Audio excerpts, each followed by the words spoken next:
இருக்கீங்க? நல்லா இருக்கீங்களா? இந்த வகுப்புல நம்ம பார்க்க போற பாடத்தலைப்பு என்னன்னா ரெண்டு பாடத்தலைப்பு. என்னென்ன அப்படின்னு பார்த்தீங்கன்னா ஒரு இலக்கணமும் ஒரு உரைநடையும். சரியா? வல்லினம் மிகும் இடங்கள். வல்லினை எடுத்து கசட தபர அப்படின்னு சொல்லுவோமா?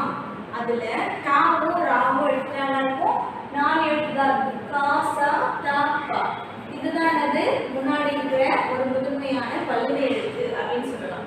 இந்த மாதிரி எழுத்துக்கள்லாம் எந்தெந்த எழுத்துக்கள்ல வரும் அப்படின்றத நம்ம இந்த வகுப்புல பார்க்க போறோம். அது மட்டும் இல்ல ஏறு தழுவுதல் அப்படின்றது ஒரு உரைநடை. அதை என்ன பண்ணலாம் நம்ம புத்தகத்துல பார்க்கலாம். இப்போதுக்கு நம்ம என்ன பண்ணலாம் இலக்கண பகுதியை நம்ம இப்ப பார்க்க போறோம். பார்க்கலாமா? வல்லினம் மிகும் இடங்கள். முதலாவது வல்லின எழுத்துனா என்ன? அது என்ன எழுத்து? வல்லினம், மெல்லினம், இடையினம் 3 இனங்கள் இருக்கா? அதுல வல்லின எழுத்துனது கசட தபர, மெல்லின எழுத்து நஞ்சன நமன, இடையின எழுத்து எரல வழல. சரிங்களா? அதுல வல்லின எழுத்து அப்படின்னாலே கசட தபர அப்படின்னு 6 எழுத்து. கசட தபர அப்படின்னு 6 எழுத்து வரும். அந்த 6 எழுத்துல கச அப்படின்றது வரும், கசட த அப்படின்றது வராது, தபர அப்படின்றது ரா வராது. அப்ப 2 எழுத்து போயிடுச்சுன்னா மீதி 4 எழுத்து. அந்த 4 எழுத்து என்னன்னா க ச த ப. இந்த 4 எழுத்து தான் வல்லினத்துல இடம் பெறும். இந்த 4 எழுத்து தவிர வேற எழுத்து என்ன பண்ணாது, இடம் பெறாது அப்படின்னு சொல்றாங்க. முதலாவது வல்லினம் மிகுதல் அப்படின்னா என்ன அப்படின்றத முதலாவது பார்க்கலாம். வல்லெழுத்துகள் அப்படின்றது காசா தாம்பா ஆகிய 4ம் மொழிக்கு முதலில் வரும். மொழிக்கு முதல்ல தான் வரும். இவை நிலைமொழியுடன் புணர்கையில் அவற்றின் மெய்யெழுத்துகள் தோன்றி புணரும். இதை வல்லினம் மிகுதல் என்பர். வல்லின எழுத்து எப்பவுமே என்னது முதல் எழுத்துல தான் வரும். அது நிலைமொழியோடு கூட வர்றப்போ அந்த எழுத்து என்ன பண்ணும், சேர்ந்து ஒலிக்கும். அந்த மாதிரி வல்லின எழுத்துக்கள் வந்து சேர்ந்து புணரக்கூடிய ஒரு இடம் தான் அது வல்லினம் மிகுதல் அப்படிங்கிற பெயர். வல்லின எழுத்துக்கள் காசா தாபா ஆகிய 4ம் மொழிக்கு முதலில் வரும். இவை நிலைமொழியுடன் புணர்கையில் அவற்றின் மெய்யெழுத்துகள் தோன்றி புணரும். இதை வல்லினம் மிகுதல் என்பர். சரிங்களா? எடுத்துக்காட்டு, வாணன் வேலை கொடுத்தான். வாணன் வேலை கொடுத்தான் அப்படின்னு இருக்கா? அப்ப வாணன் வேலை கொடுத்தான் அப்படின்னா இங்க பாருங்க, இது வந்து நிலைமொழி, இது வருமொழின்னு சொல்லுவாங்க. ஏன்னா இது நிலையா இருக்கக்கூடிய வேலை அப்படின்றது ஒரு நிலையான நிலைமொழி. இது வந்து கொடுத்தான் அப்படின்றது 2வது வந்து சேர்றதுனால என்னது இது வருமொழி அப்படின்னு பேரு. அப்ப நிலைமொழியில இறுதியில வருமொழியில முதல்ல என்னது இந்த எழுத்து கோ அப்படின்னு வருது. இதுக்கு இணை எழுத்து என்னன்னு பாத்தீங்கன்னா இக்கு கா. அப்ப என்னது வல்லின எழுத்து. அப்ப இது சேர்றதுனால என்னது வேலை கொடுத்தான் அப்படின்னு வருது. அப்ப கா சா தா பா இந்த 4 எழுத்து மட்டும் தான் என்ன பண்ணும் இதுல புணரும் அப்படின்னு சொல்றாங்க. வாணன் வேலை கொடுத்தான். இதுதானது சரியான விடை. வாணன் வேலை கொடுத்தான். வேலை அப்படின்றப்ப என்னது ஒரு சின்ன ஒரு கேப் வருது.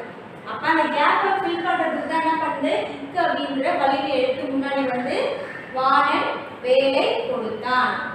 வாணன் வேலை கொடுத்தான் அப்படின்னாலும் லைட்டா பொருள் வரும். ஆனா நம்ம கரெக்டா ஆன்சர் எழுதணும், விடை எழுதணும்னு பாத்தீங்கன்னா வாணன் வேலை கொடுத்தான் அப்படின்னு வரும். அப்ப வருமொழியோட முதல்ல. சரிங்களா? அப்ப இது வருமொழி, இது நிலைமொழி. சரிங்களா?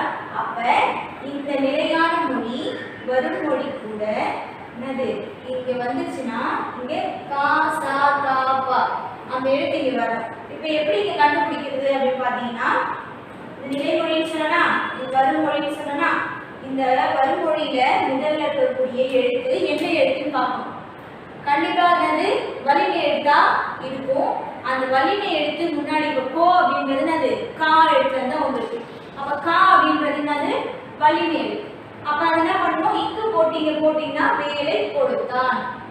சில பேருக்கு என்ன பண்ணுவோம் தெரியாது என்ன நம்ம வல்லினம் இந்த இடத்துல மிகும். சில பேர் இது ஒற்றைப்பிழை எல்லாம் அதிகமா ஒரு இச்சு போடுற இடத்துல இச்சு போட மாட்டீங்க, இக்கு போடுற இடத்துல இக்கு போட மாட்டீங்க. அப்ப அந்த மாதிரி ஈஸியா உங்களுக்கு புரியணுன்றதுக்காக இந்த இடத்துல போ, இப்ப இங்க போ அப்படின்னு வந்துச்சுன்னா இக்கு போடணும், கா அப்படின்னு வந்துச்சுன்னா இங்க இக்கு போடணும். அந்த மாதிரி என்னது அந்த வல்லின எழுத்துக்கு இணையான எழுத்து என்ன பண்ணணும் போட்டு சேர்க்கணும் அப்படின்னு சொல்றாங்க. அடுத்தது வல்லினம் மிகும் இடங்கள். எந்தெந்த இடத்துல வல்லினங்கள் மிகும் அப்படின்னு சொல்றாங்க. அச்சட்டை, அச்சட்டை ஆ சட்டை அப்படின்னு சொன்னது பொருள் வராது. அச்சட்டை அப்படின்னு சொல்றாங்க. அதுல ஆ அச்சட்டைன்னு சொல்லலாம், இச்சட்டை அப்படின்னு கூட என்ன பண்ணலாம் சொல்லலாம். ஆ இ என்னும் சுட்டெழுத்துகளுக்கு பின்னும் என்னது வல்லினம் மிகும். ஆ இ அப்படின்றது சுட்டு எழுத்து, சுட்டி காட்டுற எழுத்து. அதுக்கு பின்னாடி என்னது வல்லினம் மிகும், வல்லின எழுத்து மிகும். இந்த காலம் நீக்குன்றது என்னது வல்லினம், வல்லின எழுத்து இங்க வந்திருக்கு. இந்த காலம் அப்படின்றத அந்த இந்த என்னும் சுட்டு பெயர்களின் பின்னும் வல்லினம் மிகும். என்னது அந்த இந்த என்னும் சுட்டு பெயர்களின் பின்னும் நம்ம கை கடின பண்ணுவோம் அந்த இந்த அப்படின்னு நம்ம என்ன பண்ணுவோம், இது சுட்டு பெயர்கள் அப்படின்னு பெயர். பெயர்களுக்கு பின்னாடி என்ன பண்ணுவோம் வல்லினம் மிகும். எத்திசை, எந்த திசைன்னு நம்ம சொல்லுவோம்ல அதான் எத்திசை. ஏ அப்படின்ற ஒரு எழுத்து என்னும் வினாவெழுத்தின் பின்னும் என்ன பண்ணோம் வல்லின எழுத்தானது மிகும். ஏ எத்திசை அப்படின்னு வருதா, ஏ அப்படின்னு வர்றதுனால என்னும் வினா எழுத்து, இந்த வினா எழுத்து வந்துச்சுன்னா என்னது அந்த இடத்துல வல்லினம் மிகும். அப்ப எந்தெந்த எழுத்துக்கு பின்னாடி வல்லினம் மிகும் அப்படி வந்தா என்ன பண்ணலாம், நம்ம அதை அந்த இடத்துல வல்லினம் எழுத்து போட்டு எழுதணும். அடுத்தது எந்த பணம், எந்த அப்படின்னு என்னும் வினா. எந்த அப்படின்னா ஒரு கொஸ்டின் மார்க். அப்ப எந்த அப்படின்னு ஒரு வினா கேட்கிறாங்க. அப்ப வினா பெயருக்கு பின்னும் என்ன பண்ணோம் வல்லின எழுத்து மிகும். இதெல்லாம் ஞாபகம் வச்சுக்கிட்டீங்கன்னா அந்த எழுத்தை பார்த்தாலே இதுல போடலாமா இல்ல இதுல வருமா இல்ல வராதா அப்படின்றத நீங்க என்ன பண்ணிடலாம் கண்டுபிடிச்சிடலாம். எந்த பணம், எந்த அப்படின்னு வினா சொல்லுக்கு பின்னும் வல்லின எழுத்தானது என்ன பண்ணும் மிகும் அப்படின்னு சொல்றாங்க. இரண்டாவது கதவை திற, வை. அப்ப வேற்றுமை உறுப்பு உங்களுக்கு தெரியும், ஐ ஆல் கு இன் அது கண் நம்ம படிச்சிருக்கோம் வகுப்புல. அதுல கதவை ஐ அப்படின்ற எழுத்து எந்த வேற்றுமை தொகை, ஐ ஆல் கு இன் அது கண் அப்படின்னு சொல்றோமா. அப்ப ஐ அப்படின்றது முதல் எழுத்து, முதல் வேற்றுமை வந்து எழுவாய் வேற்றுமை சொல்லுவோம். அப்ப இரண்டாவது வேற்றுமை என்ன வரும் ஐ வேற்றுமை தான். அப்ப ஐ அப்படின்னு வேற்றுமை உறுப்பு வந்துச்சுன்னா அது என்னது அந்த இடத்துல வல்லினமானது மிகும் அப்படின்னு சொல்றாங்க. தகவல்களை திரட்டு, ஐ அப்படின்னு முடியுதா, காட்சியை பார், ஐ அப்படின்னு முடியுதா. அப்ப ஐ அப்படின்ற எழுத்துக்கு வந்து இரண்டாம் வேற்றுமை உறுப்பு வந்துச்சுனாலே அந்த தொடர்கள்ல வந்தா அந்த இடத்துல என்ன பண்ணும் வல்லினமானது மிகும் அப்படின்னு சொல்றாங்க. முதியவருக்கு கொடு, கு அப்படின்றது எத்தனாவது வேற்றுமை உறுப்பு, நான்காம் வேற்றுமை உறுப்பு. அப்ப முதியவருக்கு கொடு அப்படின்னா கு அப்படின்ற எழுத்து வந்துச்சுன்னா நான்காம் வேற்றுமை உறுப்பு வந்ததுன்னா அந்த இடத்துல என்ன பண்ணுமா வல்லினமானது மிகும் அப்படின்னு சொல்றாங்க. மிகும் நல்லது வரும் அப்படின்னு அர்த்தம். மெட்டுக்கு பாட்டு, ஊருக்கு செல். அப்ப என்னது ஊருக்கு செல், கு அப்படின்றது நான்காம் வேற்றுமை உறுப்பு. அந்த உருவு தொடர்ல வந்துச்சுன்னா அவங்க என்ன பண்ணோம் நம்ம வல்லின எழுத்தை போட்டுருக்கோம். அப்ப முதியவருக்கு கொடு, இக்கு அப்படின்றது வரும். மெட்டுக்கு பாட்டு, நான் சொன்னேன் கா அப்படின்னு வரும்பொழில வந்துச்சுன்னா நீங்க என்ன இக்கு போடணும். கா அப்படின்னு வரும்பொழில வந்துச்சுன்னா நீங்க என்ன பண்ணணும் இக்கு போடணும். ஊருக்கு செல், சே அப்படின்னு வந்துச்சுன்னா அதுக்கு முன்னாடி என்ன பண்ணணும் இச்சு சேர்த்து ஊருக்கு செல் அப்படின்னு வரும். அப்ப ஐ என்ற இரண்டாம் வேற்றுமை உறுப்பு வந்தா வல்லின எழுத்து மிகும் அப்படின்னு சொல்றாங்க. பூ அப்படின்ற நான்காம் வேற்றுமை உருவு வந்தா இந்த இடத்துல வல்லினமானது மிகும் அப்படின்னு சொல்றாங்க. அடுத்து என கேட்டார் வருவதாக கூறு. என கேட்டார் என வருவதாக ஆக அப்படின்னு வருதா? அப்ப என ஆக போன்ற சொல்லுறுப்புகளின் பின் வல்லினம் மிகும். சரியா? என ஆக அந்த மாதிரி வர்ற உறுப்புகளுக்கு பின்னாடி என்ன பண்ணும்? வல்லினமானது மிகும். நீ யோசிப்பீங்கல்ல, எந்த இடத்துல நம்ம வல்லினம் மிகும், எந்த இடத்துல வல்லினம் மிகாது, என்ன வார்த்தையை நம்ம போடணும், என்ன எடுத்து எழுதணும் தெரியாது. அப்ப என்ன பண்ணுவீங்க? முடிச்சுட்டு உட்கார்ந்துட்டு இருப்பீங்க. அதுக்காக தான் அவங்க எந்த இடத்துல வரும் அப்படின்றத அவங்க சொல்றாங்க. இப்படிமா வந்துச்சுன்னா அந்த இடத்துல என்ன பண்ணணும்? வல்லின எழுத்து மிகும். அப்ப இதெல்லாம் என்ன பண்ணணும்? நீங்க நல்லா படிச்சு வச்சு. மிக பெரியவர், மிக பெரியவர். அப்ப மிக பெரியவர் அப்படின்னா மிக என்னும் சொல்லின் பின் என்னது? வல்லினமானது மிகும் அப்படின்னு சொல்றாங்க. அப்ப எந்தெந்த எழுத்துக்கு வல்லினமானது மிகும்? எது வந்தா வினா எழுத்து வந்தா வல்லினம் மிகும் சொல்றாங்க, சுட்டு எழுத்து வந்தா வல்லினம் மிகும் சொல்றாங்க. அந்த இந்த அச்சட்டை அப்படிலாம் வந்து பாத்தீங்களா, அதுல என்ன பண்ணோம்? நீங்க இதெல்லாம் கரெக்டா தெரிஞ்சு வச்சுக்கிட்டாதான் எந்த இடத்துல வல்லினம் மிகும், எந்த இடத்துல வல்லினம் மிகாது, இங்க வருமா வராதா அப்படின்றத பண்ணலாம். நீங்களாவே கண்டுபிடிச்சி அழகா ரொம்ப ஈஸியான ஒரு இலக்கண பகுதி தான். ஏன்னா நீங்க வருமா வராதா அப்படின்றத பண்ண போறீங்க, வேற எதுவுமே பண்ண போறது இல்லை. அதனால அப்ப இதை நம்ம என்ன பார்த்தோம்? வல்லினம் மிகுதல்னா என்ன? வல்லெழுத்துக்கள் தா சா தா பா. தா ரா வராது, ஏன்னா அதுக்கு எழுத்துக்கள் இனியான எழுத்து கிடையாது, அதனால இட்டு ரா வராது. கா சா தா பா ஆகிய நாலே நாலு எழுத்த வல்லின எழுத்து. இதை மட்டும்தான் நீங்க என்ன பண்ணணும்? எல்லா சொல்லுமே வரும். மொழிக்கு முதலில் வரும். காசா தாப்பானது எப்பயும் மொழிக்கு முன்னாடி தான் வரும். இவை நிலைமொழியுடன் உணர்கையில் அவற்றின் மெய்யெழுத்துக்கள் தோன்றி உணரும். இதை வல்லினம் மிகுதல் என்பர். அது எடுத்துக்காட்டு வேலை கொடுத்தான். சரியா? வல்லினம் மிகும் இடங்கள். அச்சட்டை அப்படின்னா ஆ இ என்னும் சுற்றெழுத்துகளுக்கு பின்னே வல்லினம் மிகும். அடுத்தது இந்த காலம். அந்த இந்த என்னும் சுட்டு பெயர்களுக்கு பின்னாடி என்னது? வல்லினமானது மிகும். எத்திசை ஏ என்னக்கூடிய வினா எழுத்துக்கு பின்னாடி என்னது? வல்லின எழுத்தானது மிகும். எந்த பணம், எந்த அப்படின்ற வினாச்சொல்லுக்கு பின்னாடி என்ன பண்ணும்? வல்லினமானது வரும். கதவை திற, தகவல்களை திரட்டு, காட்சியை பார். ஐ அப்படின்ற இரண்டாம் வேற்றுமை உறுப்பு தொடர்களை வந்துச்சுன்னா அப்ப என்ன பண்ணோம்?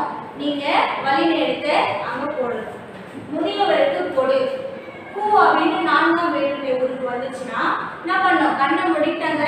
என்ன இணையான எழுத்து வருதோ, இச்சு வந்தா இச்ச போடும், சே வந்தா இச்சு போடணும், கா வந்துச்சுன்னா இக்கு போடணும். அதுக்கு இணையான எழுத்து தான் ஈஸியா போடணும். அடுத்தது இணை எழுத்து வருதுன்னு பாருங்க. அந்த எழுத்துக்கு இணையான எழுத்து எதுவோ அந்த எழுத்து என்ன பண்ணிடணும்? டக்குன்னு போட்டுடும். மெட்டுக்கு பாட்டு, ஊருக்கு செல். அப்ப இந்த மூணுமே என்னது? நான்காம் வேற்றுமை உறுப்பு. அந்த மாதிரி உறுப்பு வந்துச்சுன்னா அவங்க என்ன பண்ணும்? வல்லினமானதை எழுதி. என கேட்டார் வருவதாக கூறு. என ஆக போன்ற சொல்லுறுப்புகளுக்கு பின்னாடி என்ன பண்ணும்? வல்லினமானதை மிகும். மிக பெரியவர், ரொம்ப பெரியவர் அப்படின்னு சொல்றோம்ல, அப்ப மிக என்னும் சொல்லுக்கு பின் என்னது? வல்லினமானது மிகும் அப்படின்னு சொல்றாங்க.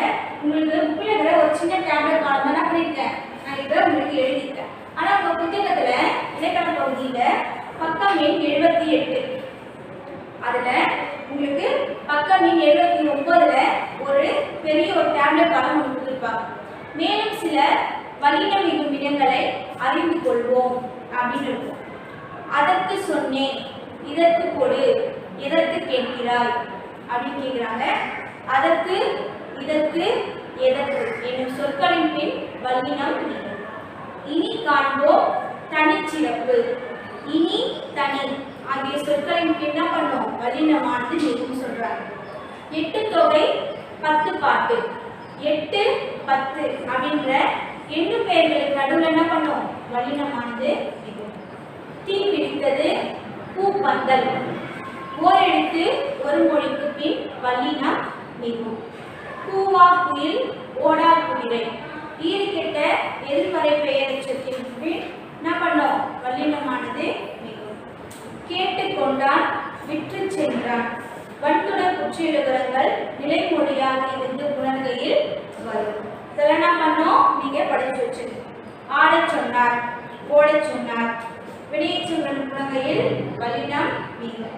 புலித்தோல், ஆறாம் வேற்றுமை தொகையில வல்லினமானது வரும். கிழக்கு பகுதி, வடக்கு பக்கம், திசை பெயர்களின் பின் வல்லினம் மிகும். மல்லிகைப்பூ, சித்திரை திங்கள், இரு பெயரொட்டு பண்பு தொகையில் வல்லினம் மிகும். தாமரை பாதம், உவமை தொகையில் வல்லினம் மிகும். சால பேசினார், தவச்சிறிது, என்னது சால, தவ, தட, குழ என்னும் குறிச்சொற்களின் பின் வல்லினம் மிகும். நிலா சோறு, கனா கண்டேன், தனி குற்றெழுத்தை அடுத்து வரும் ஆதார எழுத்தின் பின் வல்லினம் மிகும். வாழ்க்கை படகு, உலக பந்து, சில உருவக சொற்களின் பின் வல்லினம் மிகும். சரிங்களா? அப்ப இந்த ரெண்டு டேப்லெட் காலமும் என்ன பண்ணணும் நீங்க எதிர்ல வல்லினம் மிகும் அப்படின்றத நிறையவே என்ன பண்ணிருக்காங்க கொடுத்துருக்காங்க. இது என்ன பண்ணலாம் நீங்க படிச்சுட்டு எழுதி பார்க்கணும். சரிங்களா? இதோட உங்களுக்கு இலக்கண பகுதி நிறைவடையுது. அடுத்தது உங்களுக்கு உரைநடை பகுதி சொன்னா அந்த பகுதியை எடுத்துக்கலாம். பக்கம் எண் 64. ஏறு தழுவுதல் உரைநடை அப்படின்னு இருக்கா? பக்கம் எண் 64 எடுத்துக்கோங்க. வீரத்திற்கும் விளைச்சலுக்கும் செழிப்பிற்கும் செல்வத்திற்கும் தமிழர்களால் அடையாளப்படுத்தப்படுபவை மாடுகள். ஏறு தழுவுதல் அப்படின்னாலே மாடு. மாடை வச்சு என்ன பண்ணுவாங்க அந்த ஊர்ல வீரத்தை ஒரு சிறப்புடைய ஒரு விளையாட்டா என்ன பண்ணுவாங்க விளையாடுவாங்க. முல்லை மற்றும் மருது நிலங்களில் கால் கொண்டு தமிழர் தம் வாழ்வோடு பின்னி பிணைத்து பண்பாடாகியுள்ளது ஏறு தழுவுதல். ஏறு தழுவுதல் தமிழரின் நாகரிகத்தை உணர்த்தும் விளையாட்டு. இளைஞர்களின் வீரத்தை பெருமிதப்படுத்தும் பண்பாட்டு நிகழ்வு. இது நூற்றாண்டுகள் பல கடந்தும் தமிழர் தம் அடையாளமாகவே நிறுவப்பட்டிருக்கிறது அப்படின்னு சொல்றாங்க. தமிழர் விளையாட்டு அப்படின்னு பார்த்தீங்கன்னாலே ஏறு தழுவுதல் தான். ஜல்லிக்கட்டுலாம் சொல்றோம்ல, ஏறு தழுவுதல்ன்றது அந்த காலத்திலேயே ஒரு பெண் எடுக்கணும் அப்படின்னு பார்த்தாங்களே வீரமான ஒரு ஆண் மகனுக்கு தான் என்ன பண்ணுவாங்க பெண்ணையும் கொடுப்பாங்க. ஏன்னா அவன் ஊர் மத்தியில நிறைய பேர் இருப்பாங்க. அது நடுவில் என்ன பண்ணணும் ஒரு மாடு கூட, அதுவும் மாடு சாதாரண மாடுல நல்லா பெருசா இருக்கும். அந்த கால மாடு கூட என்ன பண்ணும் அவன் சண்டை போட்டாதான் அந்த வீரத்தை வெளிப்படுத்தினாதான் பெண்ணை என்ன பண்ணுவாங்க கொடுப்பாங்க. இல்லைன்னா என்ன பண்ணது அவன் கோழை அப்படின்ட்டு ஒரு முத்திரை கொடுத்துருவாங்க. அப்ப வீரத்தை வெளிப்படுத்தக்கூடிய ஒரு வீர திருவிழா பாடமான இருக்காங்க உங்களுக்கு பாடப்பகுதியில கொடுத்துருக்காங்க. பண்பாட்டு தொன்மையும் இலக்கிய வளமையும் வாழ்ந்தது தமிழர் வரலாறு. பண்பாட்டு தொன்மை, உண்மைனா பழமையானது. சரியா? இயற்கையை சார்ந்தும் பிற உயிர்களோடு இணைந்தும் வாழ்ந்தனர் சங்க கால தமிழர்கள். இயற்கையை சார்ந்த என்ன பண்ணாங்க பிற உயிர்களோடு வாழ்ந்தாங்க. இதற்கு சங்க இலக்கியங்களில் ஏராளமான சான்றுகள் உள்ளன. அவற்றுள் ஒன்று ஏறு தழுவுதல் நிகழ்வாகும். அப்ப சங்க பாடல்கள் என்னது சங்க காலத்துல நிறைய பாடல்கள்லாம் ஏறு தழுவுதலை பத்தி என்ன பண்ணிருக்காங்க உங்களுக்கு எழுதிருக்காங்க. அதை என்ன பண்ண போறாங்க கொடுத்துருக்காங்க. இலக்கியங்களில் ஏறு தழுவுதல். சங்க இலக்கியமான கலித்தொகையில் ஏறு தழுவுதல் பற்றி குறிப்பிடப்பட்டுள்ளது. முல்லை நில ஆயர்கள் பங்கேற்கும் இந்நிகழ்வு. நம்ம சொல்லுவோம்ல குறிஞ்சி முல்லை மருதம் நெய்தல் பாலை 5 நிலங்கள் இருக்குல்ல. அப்ப முல்லை நிலம் அந்த நிலத்து மக்களை தான் என்ன பண்றாங்க இதுல குறிப்பிட்டு சொல்றாங்க. அவர்களின் வீரத்தை மெய்ப்பிக்கக்கூடிய ஒன்றாக திகழ்கிறது. எது? ஏறு தழுவுதல். எழுந்தது துகள். இப்ப மாடு காலில் அந்த மண்ணில் தோணினாலே அந்த துகள் என்ன பண்ணும் அந்த தூசுன்னு சொல்லுவோம்ல அது அப்படியே பறக்கும். ஏற்றனர் மார்பு. என்னது அதோட மார்பு என்ன பண்ணுவாங்க அது மேலே ஏறி என்ன பண்ணுவாங்க குடிப்பாங்க. கவிழ்ந்தன மறுப்பு. அப்ப என்ன பண்ணுவாங்க அதை எப்படியோ கீழே கவிழ்த்தி விடணும் அப்படின்னு ரொம்ப முயற்சி பண்ணுவாங்க. கலைஞர் கலர். சில உயிரில் என்ன பண்ணும் சீக்கிரமா போக வாய்ப்பு இருக்கு. ஏன்னா வீரம் அப்படின்றது, வீர மரணம் அப்படின்றது ஒரு பெரிய விஷயம். ஏன்னா உயிர் எவ்வளவு முக்கியம், ஆனால் அதையும் பொருட்படுத்தாம என்ன பண்ணுவாங்க, அந்த மாடிக்கிட்ட சண்டை போடணுன்றதுக்காகவே அந்த தமிழர்கள்லாம் இருந்திருக்கிறாங்க அப்படின்னு சொல்றாங்க. என்று முல்லைக்கலையில் ஏறு தழுவுதல் களம் குறித்த அடிகள் காட்சியை நம் கண் முன்னே நிறுத்துகின்றன. ரொம்ப கஷ்டமா இருப்பாங்க பாக்குறவங்க, அவங்க கண் முன்னாடி என்ன பண்ணுமா, அந்த மாடு தீ அவங்களை சாகடிக்கிறத அந்த மக்கள் அப்படியே கண் கொண்டே பார்ப்பாங்க. அது ரொம்ப பார்த்து என்ன பண்ணுவாங்க, சில பேர் குடும்பத்தால எவ்வளவு அழுவாங்க. அந்த மாதிரி காட்சியில என்ன பண்றாங்க, இதை முன்வைக்கிறாங்க. காளைகளின் பாய்ச்சல் பற்றியும் கலித்தொகை கூறுகிறது. ஒரு காளையோட பாய்ச்சல் எப்படி இருக்கும் அப்படின்றத கலித்தொகை என்ன பண்ணுது, முதல்ல என்ன பண்ணாங்க, கலித்தொகையில சொல்லிட்டாங்க. அதே கலித்தொகை தான் மறுபடியும் அவங்க சொல்றாங்க. திமிழ் பெருத்த பல காளைகள் பல. திமிழ்னா அந்த மேல பெருசா இருக்கும் பாருங்க, அது அப்படியே பெருத்து அப்படியே ரொம்ப தூக்கிட்டு இருக்கும் பாருங்க மேல, மாட்டுக்கு மேல. அது இன்னும் என்ன பண்ணுமா, அது வெறித்தனமா இருக்கிறப்ப இன்னும் மேல நல்லா பிடிக்குமா. அப்பதான் என்ன பண்ண முடியாது, அவங்க யார் பிடிச்சாலும் அது தின்னத்தை விட்டு என்ன பண்ணும், உதச்சிட்டு கீழே ஓடிடுமா. அப்படி நிலத்திலிருந்து நீரை கொண்டு வருவதை போல நிலத்தை முட்டின. எப்பவுமே காலம் என்ன பண்ணும், டக்குன்னு காலை இப்படி நல்லா சீந்தி அந்த கொம்பை என்ன பண்ணும் கீழே போட்டு நல்லா தேய்ச்சிட்டு அதுக்கப்புறம் ஒரு ஃப்ரெஷ்ஷாக ஆகி அந்த காலை மாடு உள்ளேருந்து என்ன பண்ணும் வெளில விடுவாங்க. சில நிலத்தை நொறுக்கின. சில இடமே என்ன பண்ணும், அந்த காலை மாடு வந்துச்சுன்னா முட்டி மோதி அந்த நடத்தி ஒரு நாசமாக்கி விட்டுரும். சில தங்கள் முரண்பட்டு ஒன்றோடு ஒன்று எடுத்துக்கொள்ளன. சில மாடுகளுக்குள்ளே என்ன பண்ணும், அப்படியே சண்டை வந்துட்டே இருக்கும். சில மண்டியிட்டு பாய்ந்தன. சில என்ன பண்ணுமா, கீழே பாயிரம் புரிஞ்ச மாதிரி புரிஞ்சுட்டு டக்கு என்ன பண்ணும், அப்படியே பாயும். இந்த காளைகள் விடுப்புடனும் வீரத்துடன் போருக்கு செல்லும் மருத நிலத்து போர் வீரர்களை நிகழ்த்தனவாக இருந்தன. இதனை நீர் எடுப்பவை, நிலம் சாடுபவை, மாறு ஏற்று சிலைப்பவை, மண்டி பாய்பவையாய் துளர்ந்து இனில் நல் ஏற்றினம் பல கலமுக்கும் மல்லர் கணக்கு ஒத்தன அப்படின்னு கலித்தொகை பாடலாம் பண்ணுது நமக்கு சொல்லுது. அதை நான் சொன்னல, என்னது திமிழ் பெருத்த காளைகள்லாம் அந்த மண் நல்லா தோண்டிட்டு என்ன பண்ணோம், அப்படியே கரெக்டா அந்த யாரும் சுத்துற மாதிரி டக்குன்னு போடும். அப்புறமா அந்த காலை என்ன பண்ணுவோம், நல்லா வீரத்தோடையும் நல்லா உடம்பு மாட்டு நல்லா என்ன பண்ணுவோம், அழகா இருக்கும். அதை என்ன பண்றாங்க இதுல குறிப்பிடுறாங்க. கலித்தொகை தவிர சிலப்பதிகாரம் முதலான இலக்கியங்களிலும் புறப்பொருள் வெண்பா மாலை, சிலப்பதிகாரத்தையும் சொல்லியிருக்காங்க. புறப்பொருள் வெண்பா மாலை என்னும் இலக்கிய நூல்களிலும் ஏறுகோள் குறித்து கூறப்பட்டுள்ளது.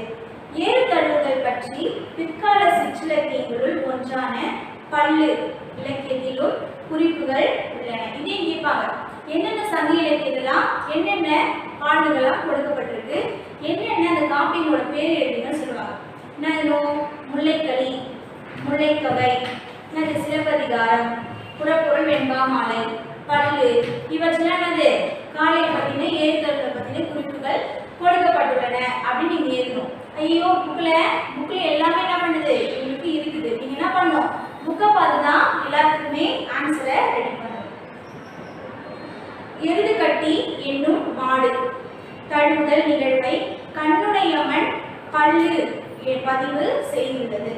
தொழில் சான்றுகள், அப்ப இது இலக்கிய சான்றுகள் முடிஞ்சிருச்சு. என்னென்ன நூல்கள்ல ஏறுதழுவலை பத்தி சொல்லியிருக்காங்க, சிலப்பதிகாரம் சரிங்களா, புறப்பொருள் வெண்பா மாலை, பல்லு, அப்புறம் கண்ணுடையமன் பல்லு அப்படின்னா நிறைய என்ன பண்ணியிருக்காங்க உங்களுக்கு சங்க இலக்கியங்களை மட்டும் கொடுத்துருக்காங்க. அப்ப அப்படி கேட்ட என்ன பண்ணோம், நீங்க சங்க இலக்கிய நூல்களை மட்டும் எடுத்து எழுதணும். தொழில் சான்றுகள், ஏறுதழுவுதல் குறித்த பல நடுக்கற்கள். நடுக்கற்கள் அப்படின்னா இருந்தவங்களுக்கு வைக்கக்கூடிய ஒரு கல். அவங்க கல்லறையிலோ இல்லை இடுகாடு, சுடுகாடுன்னு சொல்லுவோம்ல, அது இடுகாடுன்னு சொல்லுவாங்க. அதுலேயோ என்ன பண்ணுவாங்க, வீரமரணம் அடைஞ்சிட்டாங்கன்னா, காளை குத்தி ஒருத்தவன் செத்து போயிட்டான் அப்படின்னு பார்த்தீங்கன்னா, அவங்க அந்த காளையோட படமும் அவங்களோட படத்தையும் என்ன பண்ணுவாங்க, அந்த கல்லில் பொறிச்சு வச்சு என்ன பண்ணுவாங்க, அவங்க சமாதிக்கு நேரம் மேலே மாட்டி விட்டுருவாங்க, வச்சு விட்டுருவாங்க. புடைப்பு சிற்பங்கள் தமிழகத்தில் பல்வேறு பகுதிகளில் கண்டறியப்பட்டுள்ளன. நடுக்கல் அப்படின்னு போட்டு சேலம் கொடுத்துருக்காங்களா, சேலத்துல இந்த நடுக்கல் இருக்கு. சேலம் மாவட்டத்தில் எருது விளையாடி மரணமுற்றவன் பெயரால் எழுதப்பட்ட எருது பொருதார்கள் ஒன்று உள்ளது. அப்படின்னா பாத்தீங்கன்னா எருது மாடு மாடு ஏற்கிறது விளையாடி ஒருத்தர் என்ன பண்ணிருக்கான், அவர் செத்துட்டு இருக்காரு. அவர் ஞாபகமா என்ன பண்ணிருக்காங்க, எருது பொறுத்தார்கள் அப்படின்ற ஒரு கல்லணை இருக்காங்க, அவருக்காக வச்சிருக்காங்க. கோவூரி சங்கன் கரும்புத்துறையில் எருது விளையாடி கட்டான் சங்கன் மகன் பெரிய பயலு நட்ட கல்லு என்பது அந்நடுகள் பொறிப்பு. இதை வந்து என்ன பண்ணிருக்காங்க, இதனாலதான் செத்தாங்கன்னு சொல்லிட்டு அவங்க பேரோட அட்ரஸ் என்ன பண்ணிருப்பாங்க, அங்க பொறிச்சு வச்சிருக்காங்க.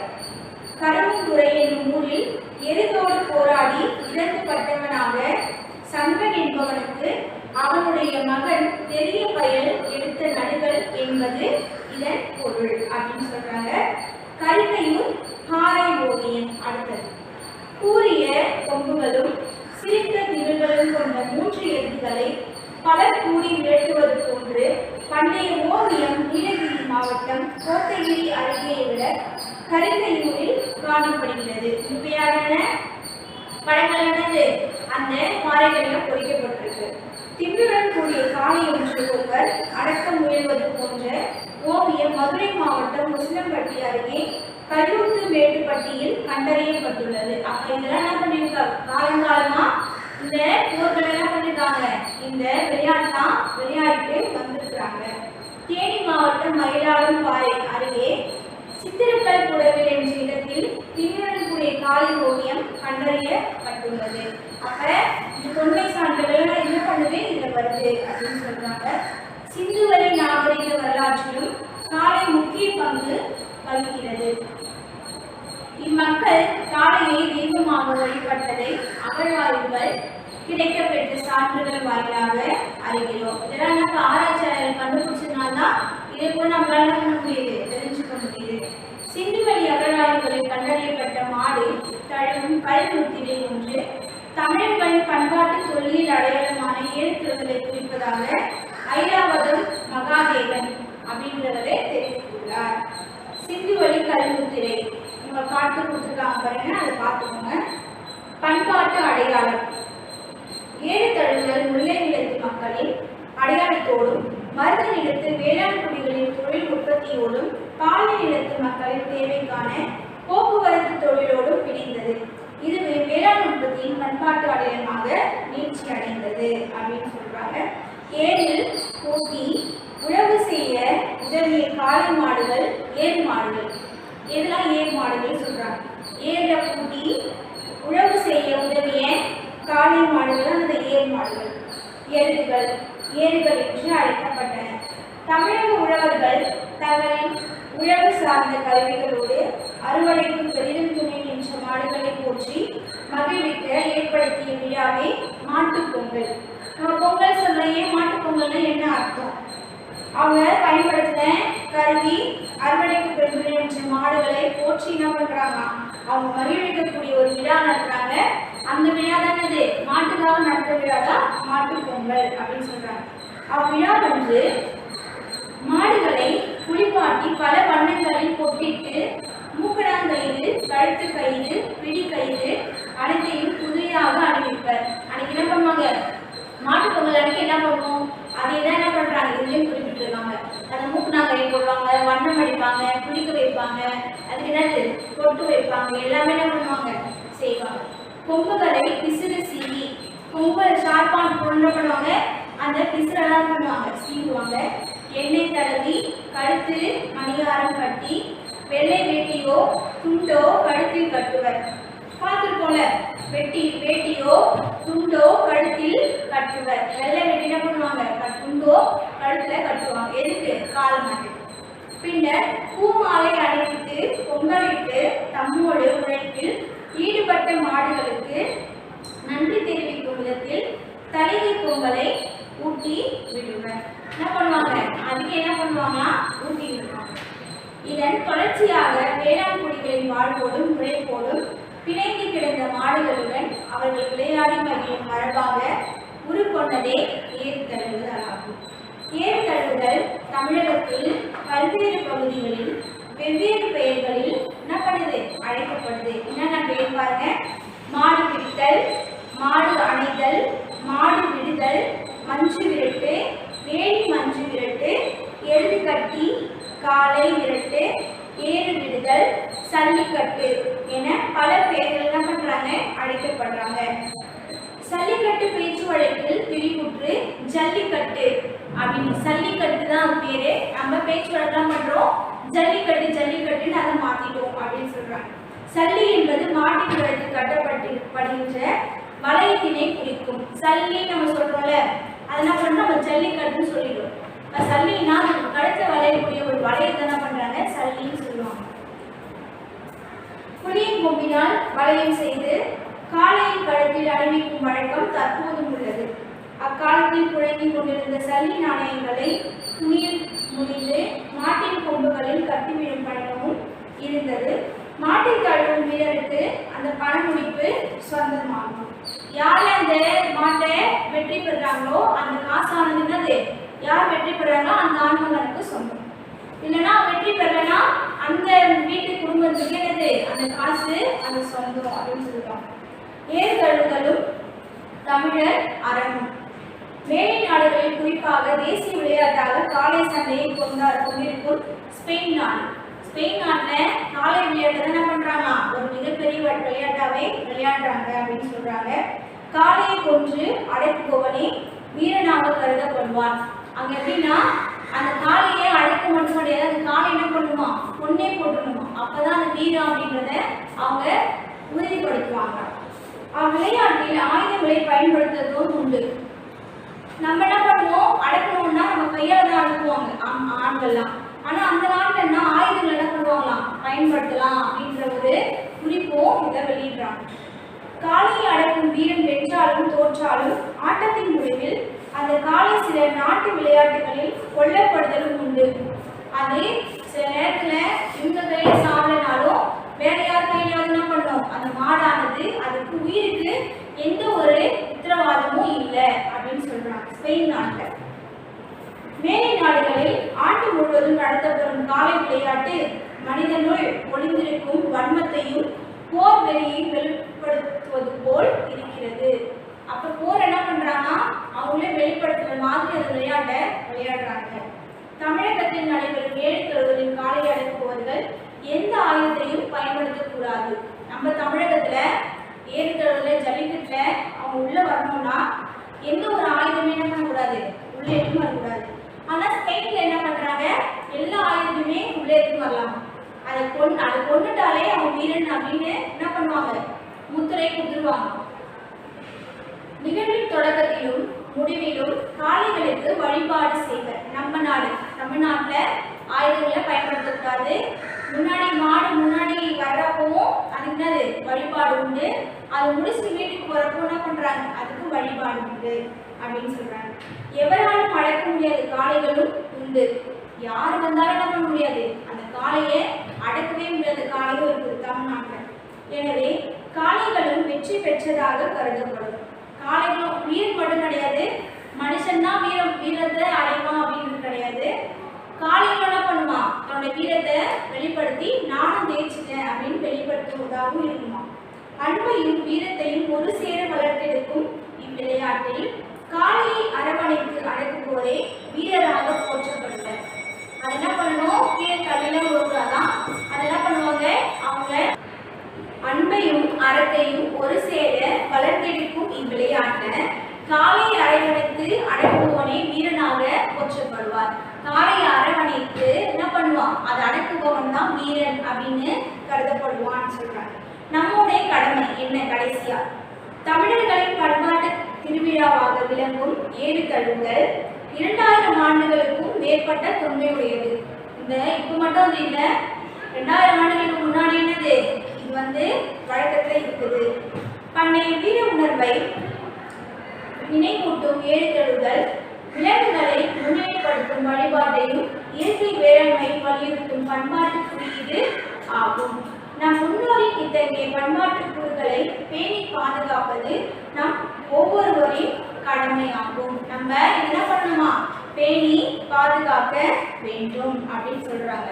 அப்ப ஏறு தழுவுதல்ல இலக்கியங்களோட என்னென்ன இருக்குது, தொல்சான்றுகள், இலக்கிய சான்றுகள், அடுத்து என்ன பண்றாங்க, பண்பாட்டு அடையாளங்கள், ஏறு தழுவுதலும் தமிழர் அறமும் நம்முடைய கடமை. நடத்தின வரைக்கும் என்ன பண்ணுங்க, நீங்க படிச்சு பாருங்க. இது உள்ள என்ன கொஸ்டின் கேட்டாலும் என்ன பண்ணணும், இங்க எழுதுங்க. சங்க இலக்கிய பாடல் இந்த எழுத்துக்களை பத்தி என்னென்ன பாடல்கள் இருக்கு, என்ன சங்க இலக்கியங்களை குறிப்பிட்டிருக்காங்க, தொல் சான்றுகள் என்னென்ன, நடுகற்கள்னா என்ன அப்படின்றது என்ன பண்ணோம், இந்த புக்கிலே உங்களுக்கு எல்லா விஷயமும் என்ன பண்ணுது இங்கே இருக்குது. நீங்க படிச்சு பார்த்து என்ன பண்ணலாம், எல்லா கொஸ்டினுக்குமே ஆன்சரை அட்டென்ட் பண்ணலாம். சரிங்களா? இதோட என்னது ஒரு இலக்கண பகுதி உங்களுக்கு நிறைவடைஞ்சாச்சு. அடுத்தது நம்ம என்ன பண்ணிட்டோம், ஒரே நடை 7 தடவையும் நம்ம பார்த்துட்டோம். நடத்தின வரைக்கும் என்ன பண்ணுங்க, நீங்க படிச்சுட்டு என்ன பண்ணோம், நோட்ல எழுதி பார்க்கணும். சரிங்களா?